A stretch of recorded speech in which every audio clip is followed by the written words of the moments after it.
All right, come on in. We're getting ready to start now. I want to thank you all for being here. If this is your first time here, we do this on the third Thursday of every month.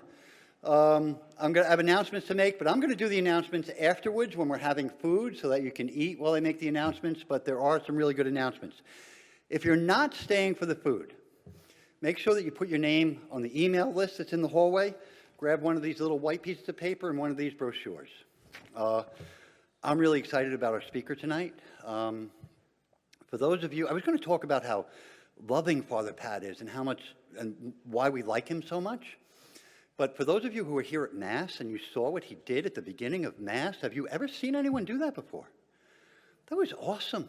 If you weren't here for Mass, somebody will tell you about that when we're eating food. We're on our third year of doing this, and Father Pat is the first speaker that we've had back twice. Yeah. Or he's the unfortunate one who said yes to coming back twice. Men on Fire began at the St. Paul of the Cross Retreat Center, where Father Pat's the retreat director there. A group of us went on retreat there, and we were just filled with the love of God, personal encounter with Jesus, and the power of the Holy Spirit. We left there knowing we had to do something, and this is one of the things that we did. So that's it. I'm going to save the announcements for later, and he doesn't need an introduction for those of you who are here at Mass, because you already know him already. Father Patrick Brennan, thanks.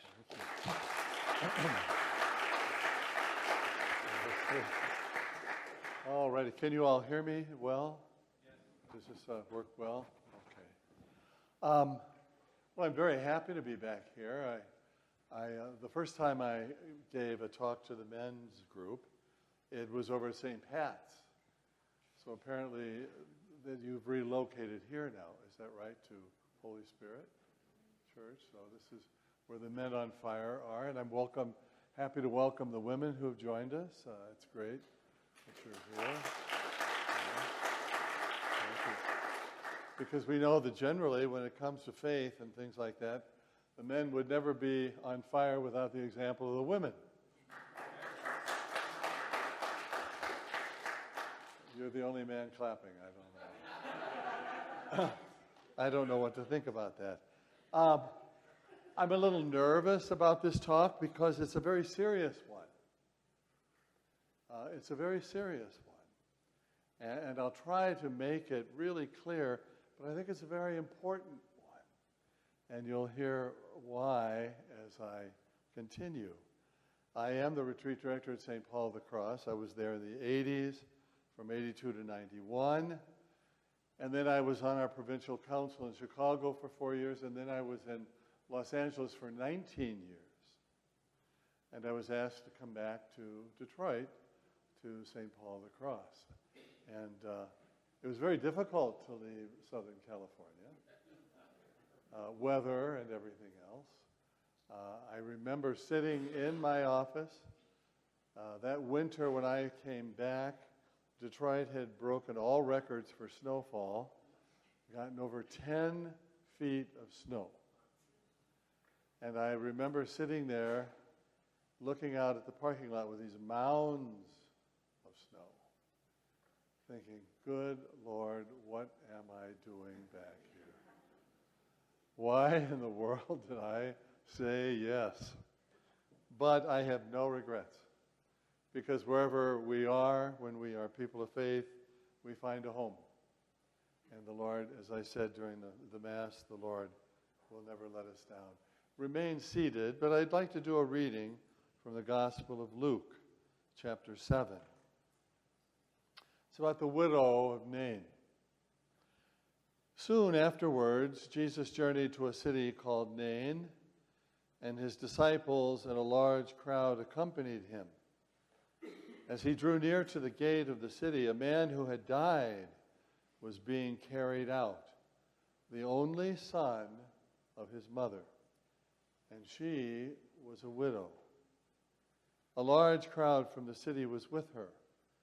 When the Lord saw her, he was moved with pity for her, and he said to her, "Do not weep." He stepped forward and touched the coffin. At this the bearers halted. And he said, "Young man, I tell you, arise."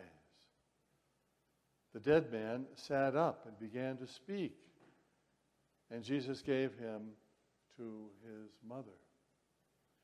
Fear seized them all, and they glorified God, exclaiming, "A great prophet has arisen in our midst, and God has visited his people."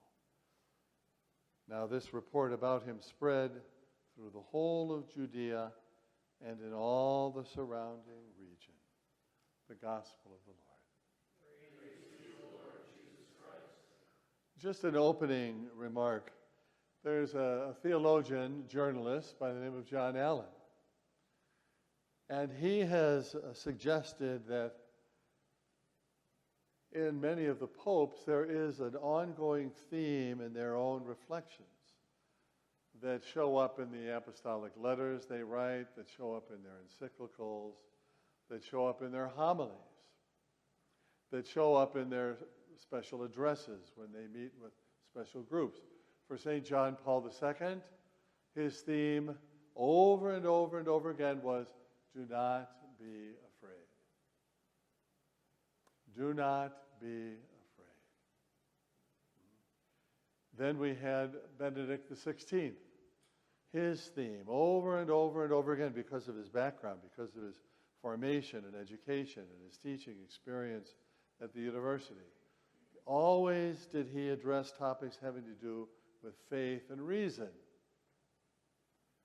And it was Pope Benedict who kept trying to show that there is not this great gap, this great dichotomy between faith and how we surrender in faith to the Lord and reason, the great gift we have as human beings with the tremendous ability to think, to reflect on things.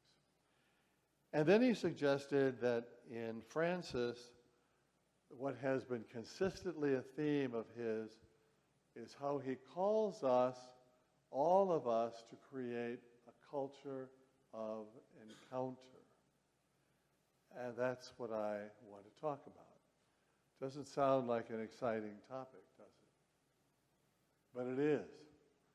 It really is. And it's profound when you think about this. In our gospel passage, Jesus was coming into the city.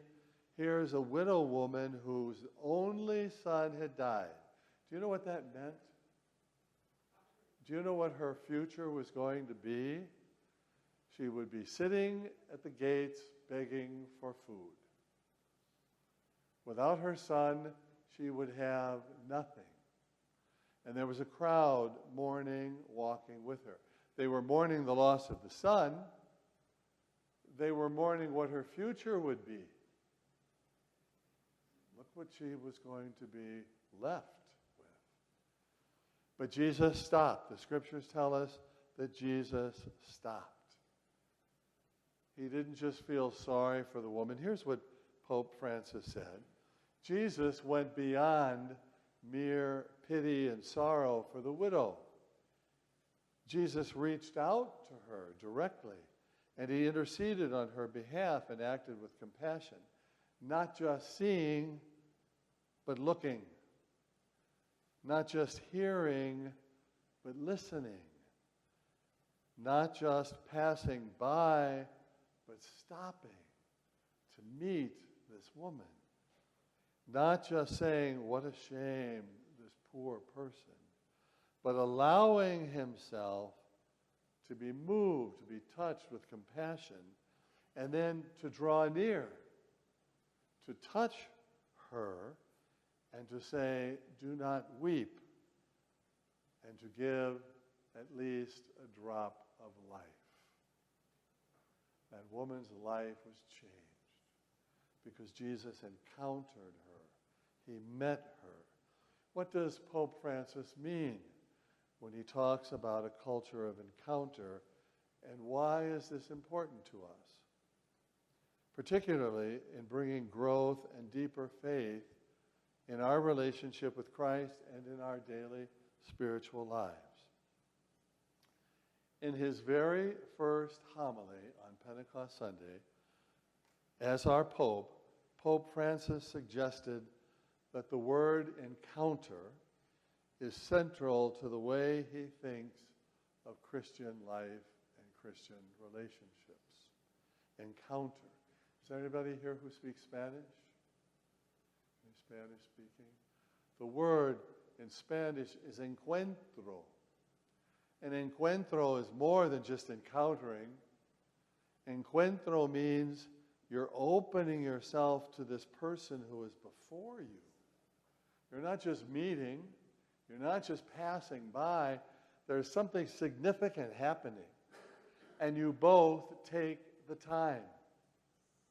This is not one of these things where you pass a coworker in the hall and say, "How are you?" "Fine, fine, thanks. How are you?" "Fine." This is an encounter.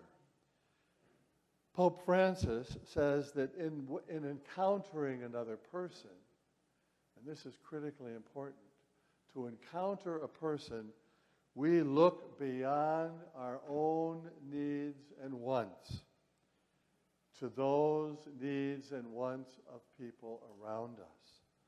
He says that we have to step outside of ourselves in order to truly encounter others. I'm going to say a lot more about this a little bit later. For Pope Francis is a personalist. He's not juridical. Yes, he studied canon law. He knows all of canon law. He knows all the theology of the doctrine and the teachings of the church. But in his heart and in his soul, he is a personalist. He's not rigid. He's not a letter of the law kind of man. For him, people come first.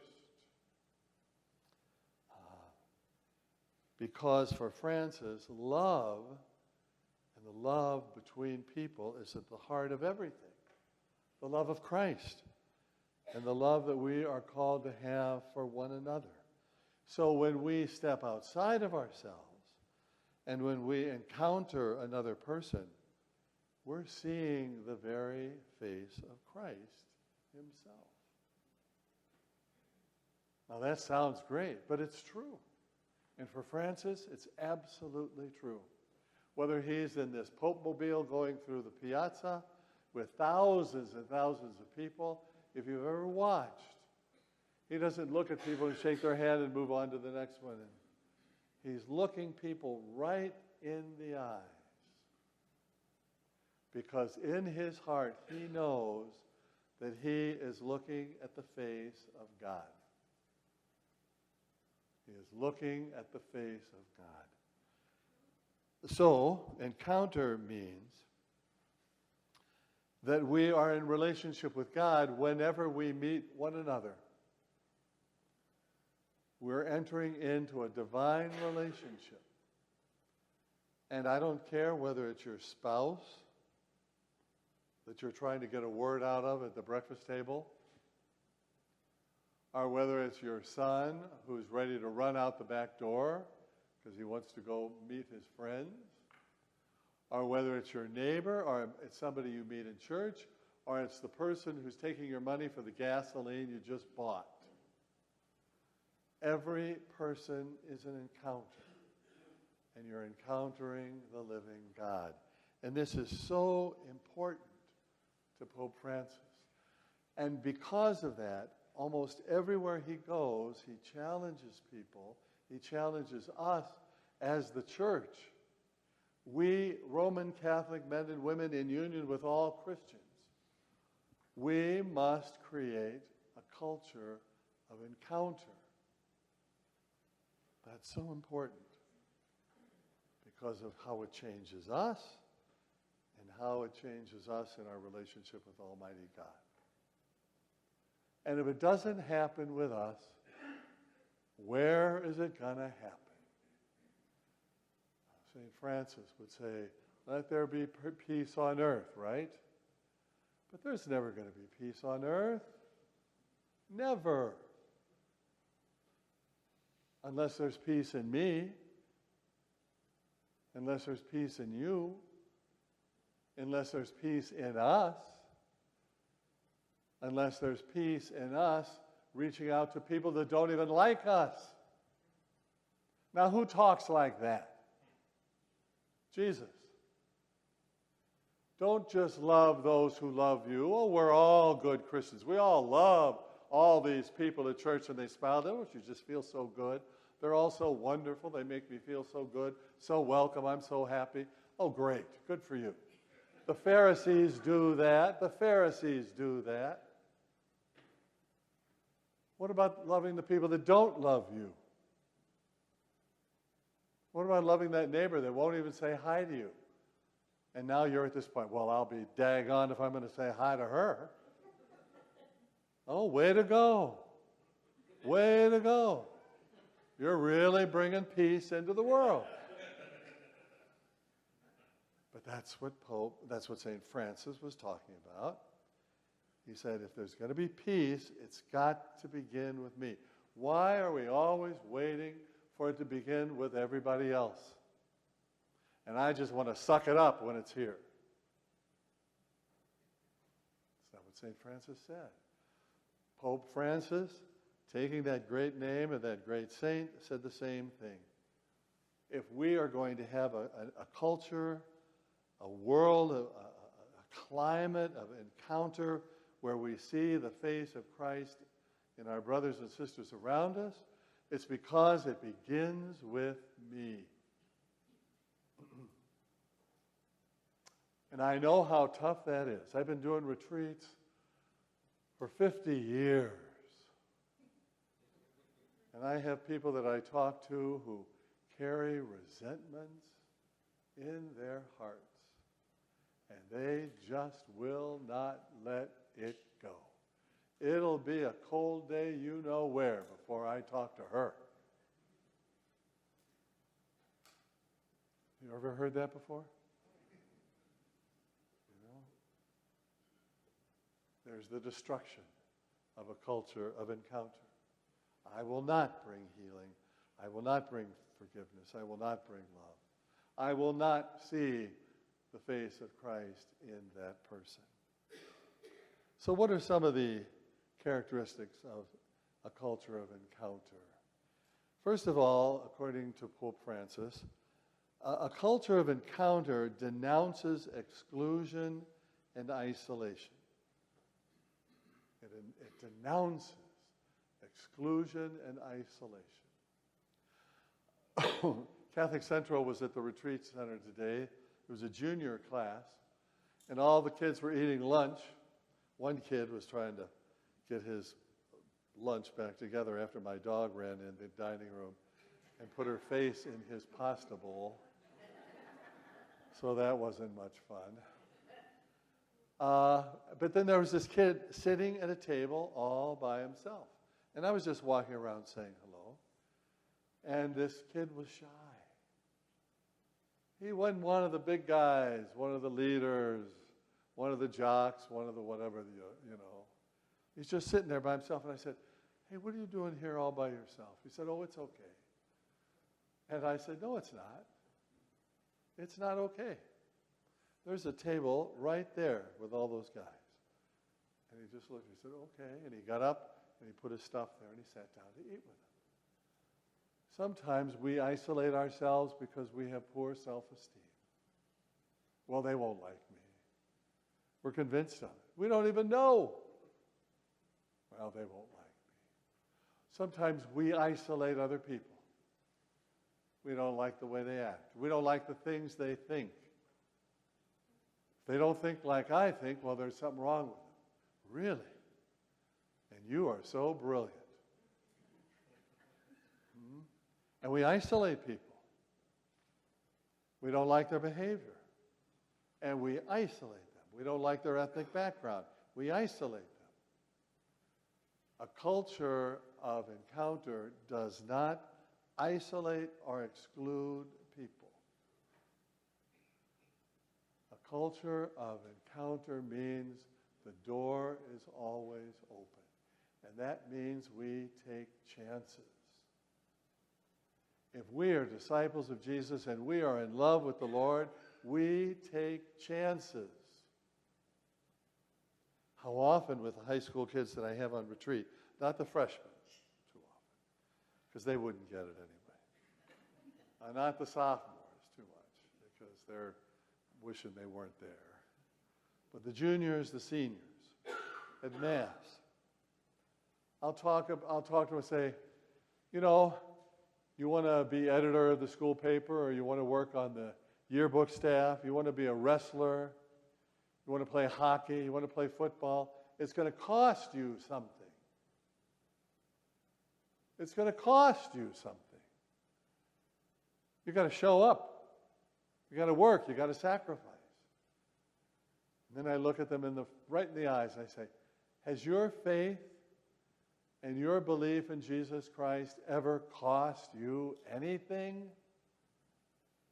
And they just stare. I say the same thing to you. Has your discipleship, being a follower of Jesus, ever cost you anything? Don't give me this stuff about we were up too late on Saturday night, but I still got up early and went to Mass on Sunday. Big deal. You should do that anyway.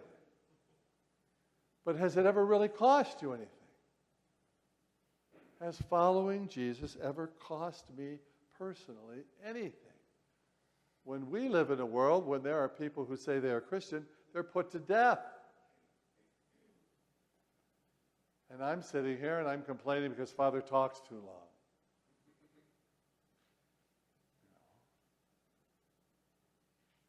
So we isolate ourselves, we exclude others. Isolation happens in other ways. We don't communicate. We don't talk. We have artificial intelligence just growing and growing in leaps and bounds. We don't even know how artificial intelligence is changing our corporate personality as human beings. I bet you have, I certainly have, seen families at the table at a restaurant and they're not even talking to each other. They've all got their cell phone. Maybe you've got yours. Maybe it's easier with your cell phone than talking to the old lady. Or her talking to you. I've seen people in airports, a family, they're traveling together. They're sitting in a row, and he's got his newspaper, and she has her book, and he has his Game Boy, and she's got her cell phone. And neither one of them knows what anybody else is doing. They're not even communicating. And Francis, this great personalist, is saying, we've got to encounter one another. We've got to put these things down. We've got to look into the face of the other person. Because when you look into their face, you're looking at Jesus himself. You're looking into the face of God, and he believes that. Secondly, a culture of encounter proclaims the importance of relationships. Relationships are sacred. Every person is sacred. We have forgotten that. How sacred every human life is. It's not surprising that we can have talk about euthanasia, and certainly not partial birth, abortion, when relationships aren't sacred. Every human life is sacred, and we've forgotten that. Human relationships are essential. They're essential to healthy life and to prosperous spiritual life. Why are we church? Why are we a community? I tell you, I try as often as I can to meet young adults. And young adults are so influenced by our society. So influenced by our society. Young adults who say, well, I'm spiritual but not religious. That means I want to believe what I want to believe. I don't want anybody telling me what to believe. And I don't want to have to belong to some group to do it. You don't belong to community. Is this a message for me to cut it short? No. Oh. I forgot to announce it earlier Okay. I thought maybe we were already at the offertory. Okay. All right. Halfway. Well, just about. Huh? I'm spiritual but not religious. I don't really want to belong. I'm a believer but not a belonger. Why did Jesus want us to be community? Why did he want us to be church with one another? With all the flaws that we have, with all of our failings, we were called to be community. And that's because relationships are important. And finally, a culture of encounter means that we enter into a journey of mystery. When we encounter Christ, we encounter the mystery of God's love. When we encounter another human person, every person is a mystery. We have couples who've been married, I know couples who've been married 60, 65, 70 years. And they will still tell you that they don't know everything there is to know about their spouse. Because every person is a great mystery. Created in the image of God, but every person is sacred. He feels so strongly about this, Pope Francis. How can we not respect others, no matter how bad they might be or how misled they might be, when we are filled with this awareness that every person is sacred and the life of every person is a mystery? How could we not be filled with awe about that? Have we become numb? Have we watched so much television that we're numb? Have we listened to Fox News or CNN for so long that we're numb? Maybe we ought to just turn it all off and talk to people, meet people, to encounter this mystery. So, Pope Francis, and I've been sharing you this model that he has, that he's deeply devoted to, that we've got to create a culture of encounter, this encuentro, to meet the very soul of one another. And we do it differently with everybody. It never looks the same. And we're still introverts and extroverts. But we're called to encounter one another. Let me ask a key question, though. What is the primary obstacle to being able, as men and women of faith, to create a culture of encounter? And I'll tell you one thought that I have, and that obstacle to an encounter is narcissism. Narcissism. Pope Francis declared that to really encounter Christ in others, to reach out and truly love others, we have to be able to step outside of our own wants and needs. That's totally contrary to narcissistic thinking. Pardon me. Narcissism says, what do I get? Narcissism says, what's in it for me? What's in it for me? What do I get? How will I ever be primarily concerned about what I can do for you when my starting point is what's in it for me? And that's narcissism. The term narcissism originated 2,000 years ago when Ovid wrote the legend of Narcissus. Do you remember the legend of Narcissus? You've heard of it. Narcissus was the story of a beautiful Greek hunter, and he happened to see his own reflection in a pool of water, and he fell in love with his own reflection. He was so taken by his own beauty, he just sat there until he died. He couldn't leave his own reflected image.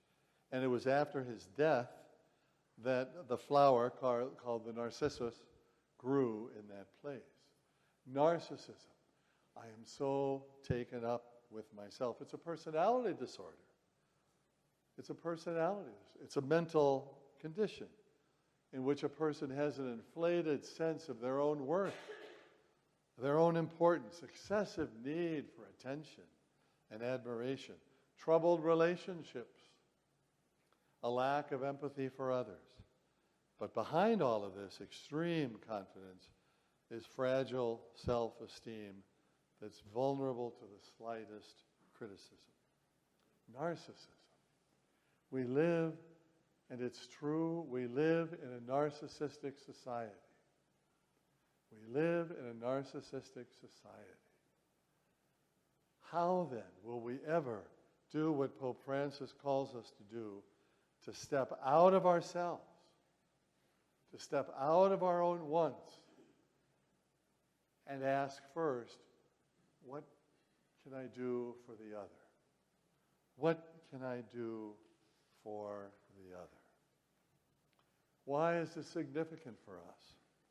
Well, if we are to love as Christ has loved us, we have to step outside of this narcissism that is so much a part of our culture.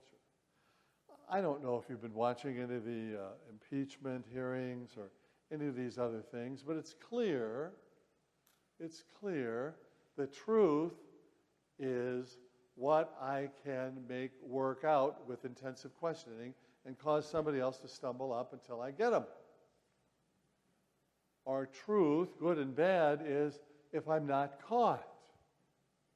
The measure of what is bad is if I get caught doing it.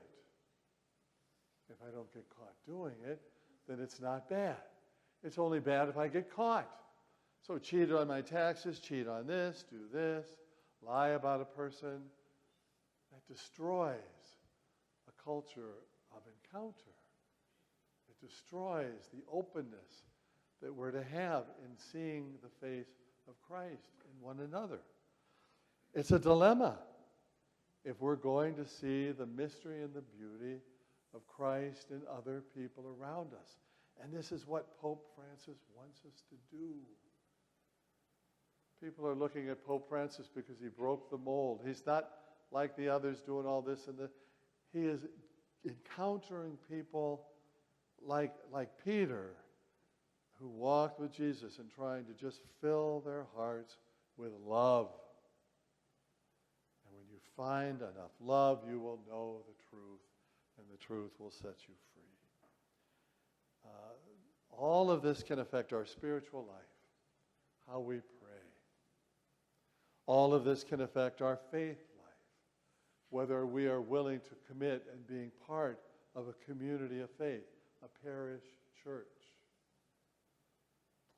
I remember one woman talking to Billy Graham, and she was quite unabashedly looking for the perfect church. And he said, well, ma'am, I'll tell you, I hope you find the perfect church. And when you find it, join it as fast as you can. But just know one thing, the minute you join it, it's no longer perfect because you're in it. So we don't join, we don't commit, we don't risk. We stand on the side. We could be critical of the people in the center. Oh, there are a lot of people in a parish that are on the side critiquing everybody else. But they're not in the middle, breaking a sweat and working to do what needs to be done in the parish. But oh, Lord, have mercy, how they can stand on the side and make complaints about all those people, how they do all that, right? Am I right? That's not you all, I'm sure. So this narcissism and this inability to create a culture of encounter breaks down even our parish life and our social life. Our young people today are lonely. They want to be known, but they don't know how. They're lonely.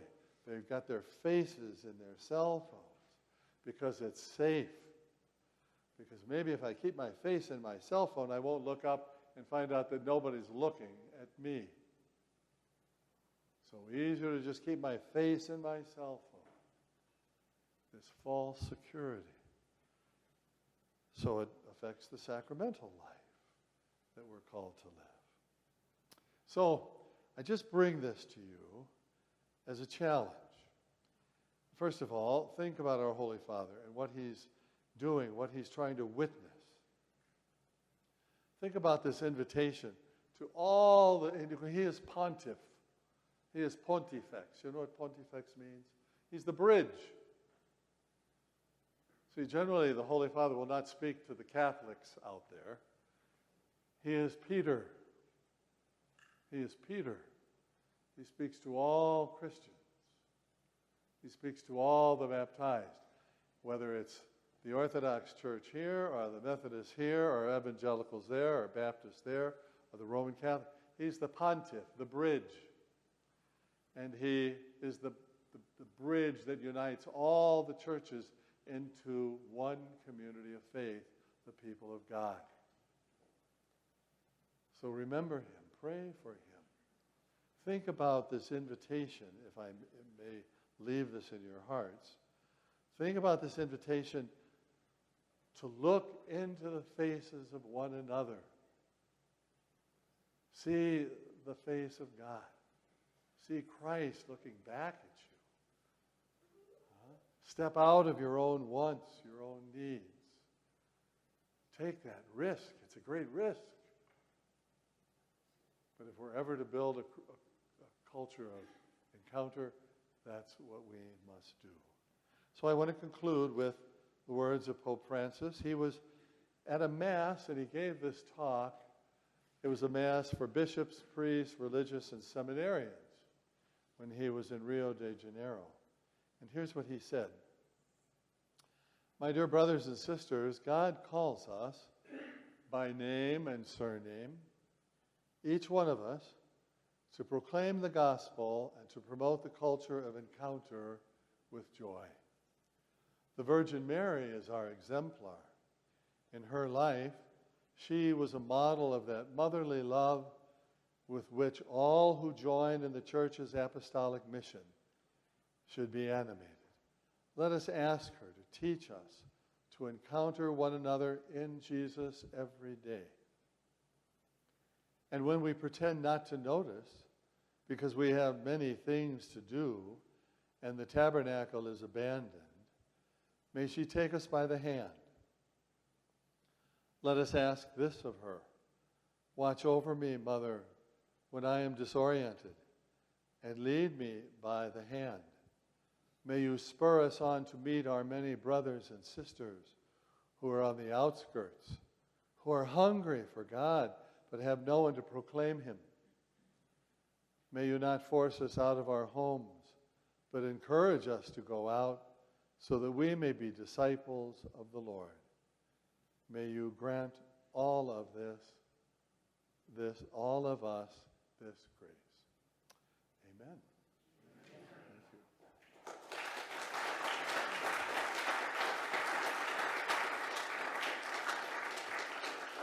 Now, in 10 seconds or more, I invite all of you to come on retreat.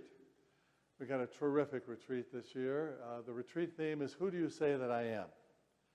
Very simply, we begin by saying, you know what, in the church we do very well at teaching our children, one another, about Jesus. We really learn a lot about Jesus. But how well do we do at knowing Jesus?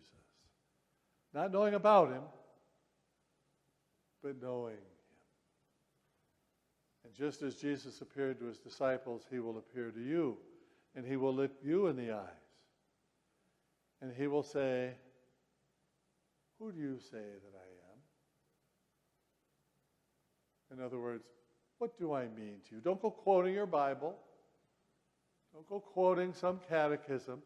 Look in your heart and get real honest. Go deep. And tell me, what do I mean to you? How would you answer that question? That's what we're doing on retreat. And it's been terrific. It's been wonderful. Jan, you've already been. It's been terrific. I still like last year's better, but... Thank you, Jan. Only because, some women, they take more out of Yeah, And I love to rejoice in the Lord, and so I took a lot more out of last. it was a great retreat too, wasn't it? Yes. Yeah, so you see, we've had 2 great retreats in a row. So think about it, be part of it. You'll hear more about it from these good folks. God bless you and thank you.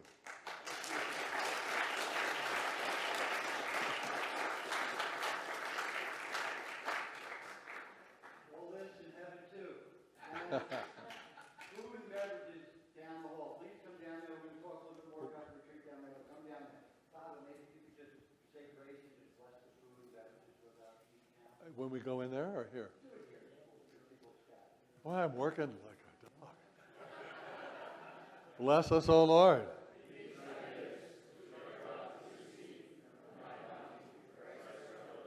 In the name of the Father, the Son, and the Holy Spirit.